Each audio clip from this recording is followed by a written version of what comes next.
नमस्कार दोस्तों। आज डेट है 11 जून 2020। आइए आज के इम्पोर्टेंट करंट अफेयर को डिस्कस कर लेते हैं। सबसे पहले देखिए हमारा आज का motivational quote of the day क्या है। हमारा आज का motivational quote of the day है, जिस दिन हम यह समझ जाएंगे कि सामने वाला इंसान गलत नहीं है, सिर्फ उसकी सोच हमसे अलग है, उस दिन जीवन से दुख समाप्त हो जाएगा। बड़प्पन वह गुण है जो पद से नहीं संस्कारों से प्राप्त किया जा सकता है। देखिए, आपके किसी भी दूसरे व्यक्ति के साथ मतभेद हो सकते हैं। अगर आपके किसी के साथ मतभेद होते हैं तो आप ये मत समझिए कि वह इंसान गलत है। बस यह आप इस विचार को रखिए कि जो सामने वाला है वह आपकी तरह नहीं सोच रहा है, उसकी सोच आपकी सोच से विपरीत है। इसीलिए आप दोनों के जो विचार है वो मिल नहीं खा रहे और आप दोनों में मतभेद हो रहा है। और अगर किसी कारणवश आपका किसी साथ साथ आर्गूमेंट हो जाता, लड़ाई हो जाती है, तो आप बस यही सोच के कि आपके विचारों का मेल है वो नहीं हो पा रहा है, आप इस चीज़ को, जो आपके आर्गूमेंट हो जाता है, कुछ ऐसा हो जाता है, तो आप उसको अपने दिमाग में मत रखिए, आप उसको भूल जाइए। क्योंकि बड़प्पन वही है, दूसरों को माफ़ करना ही बड़प्पन है। और जो बड़प्पन है वह किसी पद या ओहदे से प्राप्त नहीं होता, बल्कि बड़प्पन संस्कारों से प्राप्त होता है।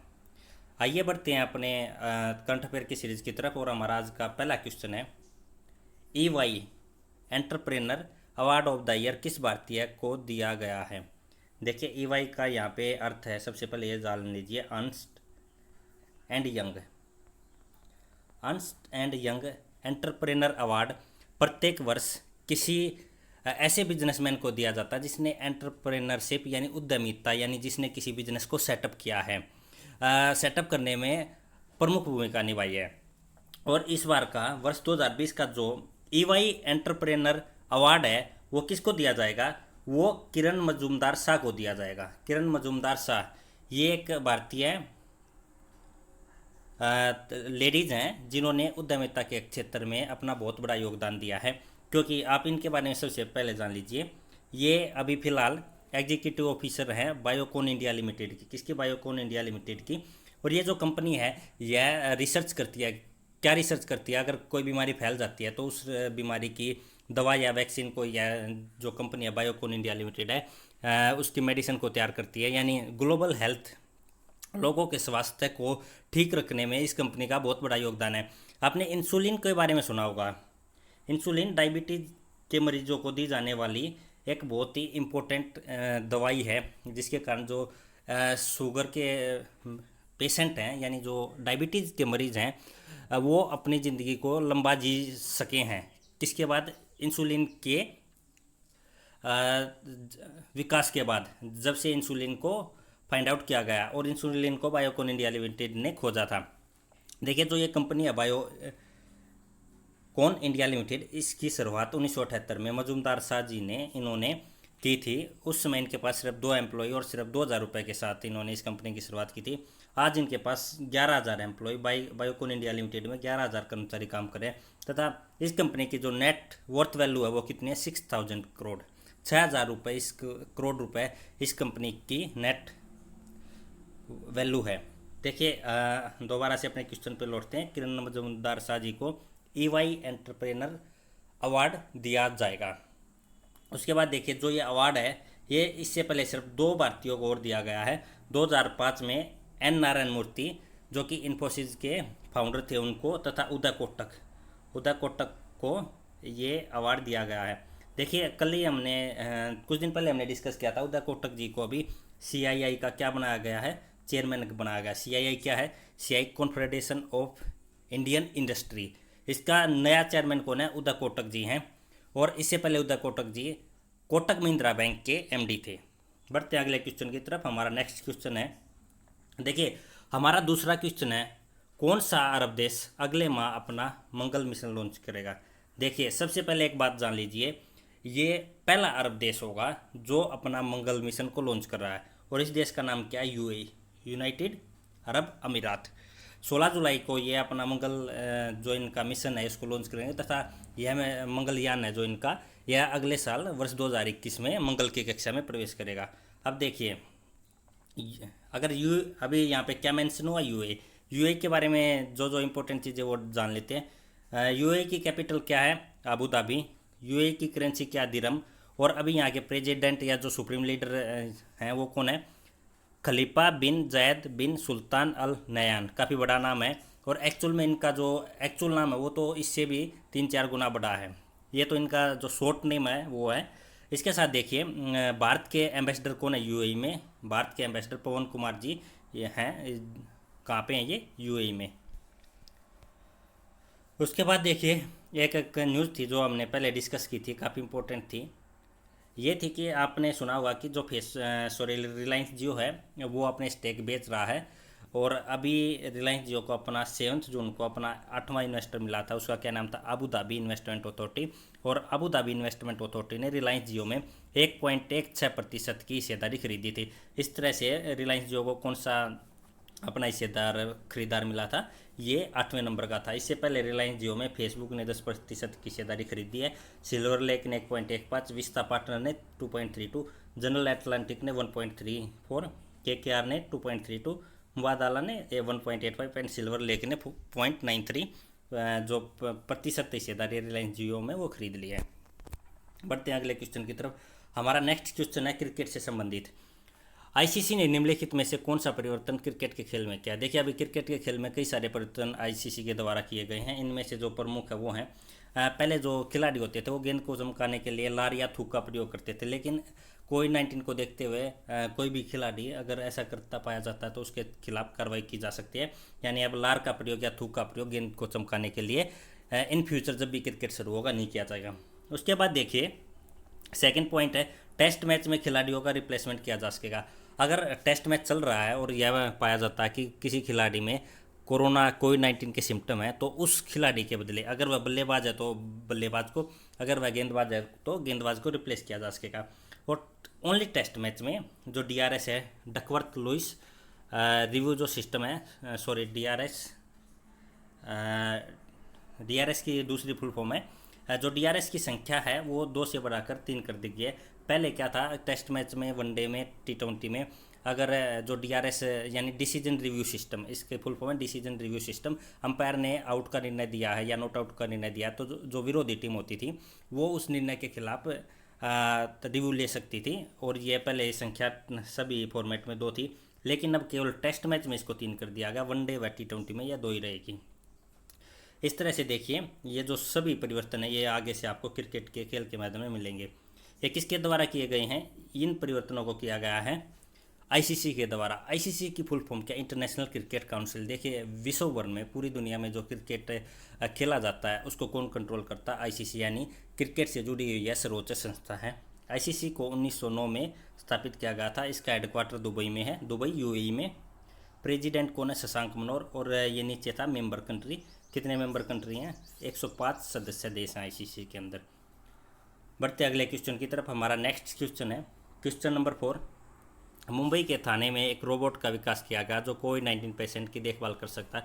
इस रोबोट का क्या नाम है? देखिए हमारे देश के एक इंस्ट्रूमेंटल इंजीनियर जिनका नाम है प्रतीक तिरोडकर, ये हैं प्रतीक तिरोडकर। ये एक 23 वर्षीय इंस्ट्रूमेंटल इंजीनियर हैं। इन्होंने, इनका एक स्टार्टअप है मुंबई के थाने में। इन्होंने अभी इस कोरो रोबोट का विकास किया। क्या नाम है इसका? कोरोबोट। रोबोट का क्या नाम है? कोरोबोट। इसका मुंबई के थाने में विकास किया गया है। ये जो कोरोबोट है यह जो कोविड-19 पेशेंट है उन तक सारी सुविधाएं पहुंचा सकता है, जैसे खाना, मेडिसिन इत्यादि, जिनके लिए जो कोविड-19 पेशेंट की देखभाल के लिए नर्स की ज़रूरत होती थी सुविधाओं को पहुंचाने के लिए, अब ये कोरोबोट के द्वारा की जा सकेंगे। इससे जो ह्यूमन कंटेमिनेशन है उसको मिनिमाइज किया जा सकेगा। आपके लिए क्या ज़रूरी है? आपके लिए ज़रूरी है इस रोबोट का नाम क्या है? कोरोबोट। और मुंबई के महाराष्ट्र के थाने ज़िले में इसका विकास किया गया है। बढ़ते अगले क्वेश्चन की तरफ। हमारा नेक्स्ट क्वेश्चन है सॉरी भारत के किस राज्य में थैंक्स मॉम नाम से एक पौधारोपण कार्यक्रम का शुभारंभ किया गया? देखिए मध्य प्रदेश राज्य में थैंक्स मॉम नाम से एक पौधा वृक्षारोपण किया जाएगा। इसके अनुसार क्या, जो मध्य प्रदेश का सामाजिक न्याय एवं विकलांग मंत्रालय है, दिव्यांग जो मिनिस्ट्री है उसके द्वारा उसके परिसर में उस मंत्रालय के कर्मचारियों द्वारा वृक्षारोपण किया जाएगा, यानी पौधे लगाए जाएंगे और उन पौधों पर उन कर्मचारियों के माँ के नाम की पट्टी लगाई जाएगी। इसलिए जो ये कार्यक्रम है, प्रोग्राम है, जो पौधारोपण कार्यक्रम, इसका नाम क्या रखा गया? थैंक्स मॉम नाम रखा गया और इसकी शुरुआत कहाँ हुई है? मध्य प्रदेश में हुई है। देखिए यहाँ पे है भारत के मध्य में स्थित मध्य प्रदेश। इसकी जो राजधानी है वो भोपाल है। यहाँ के वर्तमान में जो चीफ मिनिस्टर वो शिवराज सिंह चौहान। इसके साथ देखिए इसकी सीमाएं यहाँ पर उत्तर पश्चिम में राजस्थान से लगती हैं, पश्चिम में गुजरात से, ये हो जाएगा दक्षिण पश्चिम में कर्नाटक से, और दक्षिण पूर्व में छत्तीसगढ़ से, तथा उत्तर पूर्व में उत्तर प्रदेश से इसकी सीमाएं लगती हैं। इसके साथ देखिए जो प्रमुख नेशनल पार्क हैं उनको देख लेते हैं। मध्य प्रदेश में ये प्रमुख नेशनल पार्क है Kanha national park, Panna national park, Sanjay Gandhi national park. यह मध्य प्रदेश तथा छत्तीसगढ़ दोनों राज्यों में फैला हुआ। पेंच नेशनल पार्क, देखिए आपने जंगल द वर्ल्ड एक मूवी का नाम सुना होगा, 2 से 3 महीने पहले रिलीज हुई थी। इसको जो पेंच नेशनल पार्क है उसी पे फिल्माया गया है। और माधव नेशनल पार्क, ये मध्य प्रदेश के इम्पोर्टेंट नेशनल पार्क हैं। उसके बाद देखिए हमारा नेक्स्ट क्वेश्चन है APEMC जो एक ऑनलाइन कचरा प्रबंधन वेबसाइट है, इसको किस राज्य सरकार के द्वारा लॉन्च किया गया। देखिए ऐसा करने वाला आंध्र प्रदेश पहला राज्य बन गया है। APMC की फुल फॉर्म देख लीजिए, Andhra Pradesh environment management corporation. Andhra Pradesh environment management corporation corporation. इसकी शुरुआत पर्यावरण दिवस को मनाया गया था 5 जून को। उस दिन आंध्र प्रदेश के मुख्यमंत्री जगन मोहन रेड्डी के द्वारा की गई थी। और इसको क्या काम करना है, इसके जो फीचर हैं उनको देख लेते हैं। जो APMC है वो the platform will ensure that all the industrial waste generated in the state is disposed of safely. देखिए जो भी कारखाने होते हैं उनसे जो भी वेस्ट जो भी कचरा उत्पन्न होता है उसको नहीं है, पूरे 100% कचरे को सेफली डिस्पोज करना है। दूसरा देखिए जो कलेक्शन किया जा रहा है इंडस्ट्री से उसको स्ट्रीमलाइन करेगा। यानी कुछ इंडस्ट्री कारखाने क्या करते हैं, अपने परिसर में कचरे को जला देते हैं या नष्ट कर देते हैं, लेकिन अभी APEMC के द्वारा ऐसे कारखानों पर पूरी तरह नज़र रखी जा सकेगी ताकि जो कचरा कलेक्शन है उसको स्ट्रीमलाइन किया जा सके। इसके बाद देखिए ये नहीं है जो हजार्डस नॉन हजार्डस और जो इलेक्ट्रॉनिक वेस्ट है उसमें ऐसी कैटेगरी को ये क्या करेगा, सॉर्ट आउट करेगा यानी छटाई करेगा। The waste will then be scientifically dispose of the waste disposal centre. और उसके बाद जो डिस्पोजल सेंटर हैं उनमें वेस्ट को क्या किया जाएगा, डिस्पोज किया जाएगा। देखिए ये हैं आंध्र प्रदेश के मुख्यमंत्री जगनमोहन रेड्डी और ये हैं आंध्र प्रदेश के राज्यपाल विश्व भूषण हरिचंदन। और आंध्र प्रदेश की कैपिटल क्या है, आंध्र प्रदेश की कैपिटल है अमरावती। उसके बाद देखिए ये 2014 से पहले का मैप है जब आंध्र प्रदेश व तेलंगाना एक राज्य हुआ करते थे। लेकिन अब जो आंध्र प्रदेश है वो कुछ ऐसे हो गया है, तो ऊपर ये वाला तेलंगाना, नीचे वाला आंध्र प्रदेश है। अब इसकी सीमाएं उड़ीसा, तेलंगाना, कर्नाटक व तमिलनाडु राज्य के साथ लगती हैं। और इसके अभी चीफ मिनिस्टर को ना जगनमोहन रेड्डी। उसके बाद बढ़ते अगले क्वेश्चन की तरफ। हमारा नेक्स्ट क्वेश्चन है राजकौशल पोर्टल की शुरुआत किसने की है। देखिए राजस्थान गवर्नमेंट ने राजकौशल पोर्टल की शुरुआत की है। इस पोर्टल के द्वारा जो माइग्रेंट वर्कर हैं तथा जो एम्प्लॉयर हैं यानी जिनको अपनी फैक्ट्री कारखाने या किसी दूसरे कंस्ट्रक्शन काम के लिए श्रमिकों की ज़रूरत है, उन दोनों के फैसले को बढ़ाया जाएगा। यानी एक प्लेटफॉर्म के काम करेगा जहाँ पे जिसको मजदूरों श्रमिकों की ज़रूरत है वह श्रमिकों को पास करेगा, तथा ऐसे श्रमिक जिनको एम्प्लॉयर की ज़रूरत है यानी काम की ज़रूरत है वो काम को पास करेंगे। किस गवर्नमेंट ने इसको लॉन्च किया, राजस्थान गवर्नमेंट ने। आप इसका नाम याद रखिए राजकौशल पोर्टल। इससे आपको राज्य से आप आइडिया भी लगा सकते हैं। इसको राजस्थान गवर्नमेंट ने लॉन्च किया। देखिए ये है राजस्थान मैप में, इसकी ये सीमा पाकिस्तान के साथ लगती है तथा यहाँ पे इसकी सीमाएं पंजाब, हरियाणा, उत्तर प्रदेश, मध्य प्रदेश व गुजरात राज्य से लगती हैं। बढ़ते अगले क्वेश्चन की तरफ। हमारा नेक्स्ट क्वेश्चन है क्वेश्चन नंबर 8। ऑनलाइन नेमिसा की शुरुआत किसके द्वारा की गई। देखिए जो नेमिसा प्रोग्राम है इसको national gallery for modern art के द्वारा प्रत्येक वर्ष ऑफलाइन शुरू किया जाता था। इसके द्वारा जो चित्रकला, संगीत, नृत्य ऐसे इत्यादि जो यानी जो गैलरी जो सांस्कृतिक चीज़ें हैं इनकी शिक्षा या वर्कशॉप लगाई जाती थी। लेकिन कोविड-19 के कारण ऑफलाइन ऐसा नहीं किया जाएगा, इसीलिए अभी ऑनलाइन नेमिसा की शुरुआत की गई है। अगले 1 माह तक चित्रकला, संगीत, नृत्य इत्यादि जो सांस्कृतिक विषय हैं इनकी ट्रेनिंग ऑनलाइन दी जाएगी। इसको किसने शुरू किया है, national gallery for modern art. उसके बाद देखिए हमारा नेक्स्ट क्वेश्चन है आईआईएफआई ने किसे अपना ब्रांड एम्बेसडर बनाया। देखिए सबसे पहले आप आईआईएफआई के बारे में जान लीजिए। ये है इंडिया इन्फोलिन फाइनेंस इंस्टीट्यूशन। देखिए इसका काम क्या है। ये एक एनबीएफसी है, नॉन बैंकिंग फाइनेंशियल कंपनी, जिसकी नेटवर्थ 36,000 करोड़ रुपए है। और अभी इसने लिमिटेड है ये आईआईएफएल, इसका दोबारा नाम देख लीजिए, India Infoline finance limited. India Infoline finance limited है इसने अभी अपना ब्रांड एम्बेसडर किसे बनाया, रोहित शर्मा जी को अपना ब्रांड एम्बेसडर बनाया गया। इसके साथ साथ रोहित शर्मा जी को अभी राजीव गांधी खेल रत्न पुरस्कार के लिए भी बीसीसीआई द्वारा नामित किया गया। राजीव गांधी खेल पुरस्कार में 7,50,000 रुपये तक का इनाम दिया जाता है। और इसको एक तरह से भारत में खेलों में दिया जाने वाला सर्वोच्च पुरस्कार भी माना जाता है। इसकी शुरुआत 1991-92 में की गई थी।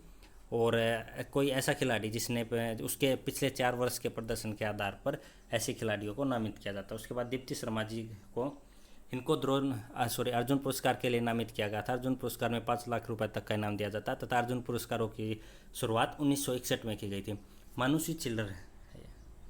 मानुषी चिल्लर को एडिडास का ब्रांड एम्बेसडर बनाया गया है। किसका? एडिडास का ब्रांड एम्बेसडर। विराट कोहली जी, आपने हाल ही फिलहाल सुना होगा कि फोर्ब्स ने जो मोस्ट पेड 100 एथलीट है उनकी लिस्ट जारी की थी। उसमें विराट कोहली इकलौते भारतीय थे और इनकी पोजीशन कौन सी थी? 66 पोजीशन थी, 66वां नंबर था। और रोजर फेडरर ने इस लिस्ट में टॉप किया था। उसके बाद बढ़ते हैं हमारे नेक्स्ट और लास्ट क्वेश्चन की तरफ। हमारा जो लास्ट क्वेश्चन है वो आप सभी लोगों से भी संबंधित हो सकता है, क्योंकि कहीं ना कहीं हम अपने डे टू डे लाइफ में व्हीकल का यूज़ करते ही हैं। हमारा लास्ट क्वेश्चन है, सड़क एवं परिवहन मंत्रालय द्वारा लाइसेंस समेत सभी अन्य दस्तावेजों की वैलिडिटी कब तक के लिए बढ़ा दी है। देखिए जो लाइसेंस तथा जो दूसरे जुड़े दस्तावेज हैं जिनके द्वारा आप अपने वाहन को लीगली सड़क पर चला सकते हैं, उनकी वैलिडिटी अब 30 सितंबर 2020 के लिए सड़क एवं परिवहन मंत्रालय ने बढ़ा दिया। यानी ऐसे व्यक्ति जिनके जो डॉक्यूमेंट है वो 1 फरवरी 2020 से 30 सितंबर 2020 के बीच में एक्सपायर हो रहे हैं, तो उनके खिलाफ कोई भी कार्रवाई नहीं की जाएगी। कब तक? 30 सितंबर 2020 तक वे मान्य होंगे। इसके साथ देखिए जो सड़क एवं परिवहन मंत्री हैं वो कौन है? वो हैं नितिन गडकरी जी। इसके साथ वे एमएसएमई एंड शिपिंग मिनिस्टर भी हैं। और कल ही हमने डिस्कस किया था कि 1 अक्टूबर 2020 से जो BS6 व्हीकल हैं, जो अभी 1 अप्रैल 2020 से जो भारतीय सड़कों पर मैंडेटरी बना दिया गया BS6 व्हीकल का, न्यू जो व्हीकल बेचे जाएंगे वो BS6 व्हीकल ही बेचे जाएंगे, भारत स्टैंडर्ड 6। ऐसे व्हीकलों को 2 नंबर प्लेट तो होती हैं सभी गाड़ियों में, एक अलग से नंबर प्लेट जो गाड़ी के शीर्ष पर लगाई जाएगी, और ये क्या होगी? 1 सेंटीमीटर लंबी एक ग्रीन पट्टी होगी, जिसके ऊपर जो एक होलो मार्क होगा, उस होलो मार्क से आइडेंटिफाई किया जा सकेगा। यानी ये ग्रीन पट्टी ऐसे आइडेंटिफाई किया जा सकेगा कि ये BS6 व्हीकल है। इसी के साथ हमारा आज का वीडियो यहीं पे समाप्त होता है। Thank you for watching.